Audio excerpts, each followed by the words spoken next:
স্কুলে মোবাইল ব্যবহার করা যাবে না, কড়া নির্দেশ রাজ্যের। পড়ুয়াদের স্কুলে মোবাইল আনা বন্ধের নির্দেশিকা উচ্চ মাধ্যমিক শিক্ষা সংসদের।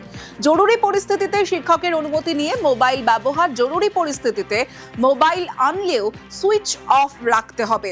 অভিভাবকরা যেন সন্তানদের মোবাইল দিয়ে না পাঠান, আবেদন রাজ্যের।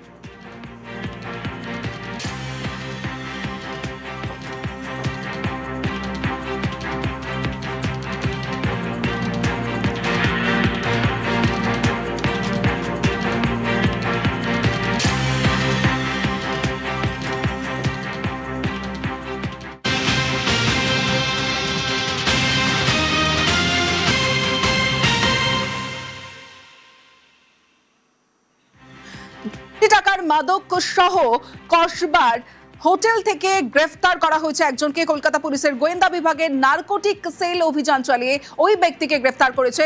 অমিত রয়েছে আমার সঙ্গে। অমিত, কে এই ব্যক্তি, কি জানা যাচ্ছে, কিভাবে গ্রেফতার? কলকাতা পুলিশ সূত্রে জানা যাচ্ছে যে তাদের কাছে তারা সূত্র মারফত খবর পেয়েছিল যে প্রায় 2 কোটি টাকা মূল্যের মাদক হাট বদল হতে চলেছে শহর কলকাতায়, এবং কসবাতে একটি হোটেলে গা ঢাকা দিয়ে রয়েছেন এবং তার কাছে মাদক রয়েছে। এই তথ্য আসার পরই গতকাল মধ্যরাতে কলকাতা পুলিশের গোয়েন্দা বিভাগের নার্কোটিক অভিযান চালানো হয় এবং সেই হোটেল থেকেই 2 কোটি টাকার মাদক যেমন বাজেয়াপ্ত করা হয়েছে, অভিযুক্তকে গ্রেফতার করা হয়েছে এবং তার কাছ থেকে নগদ 76.5 লক্ষ টাকা বাজেয়াপ্ত করা হয়েছে।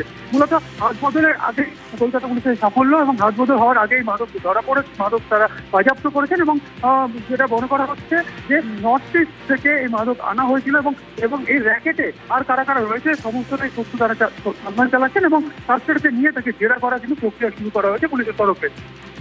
বেশ অমিত।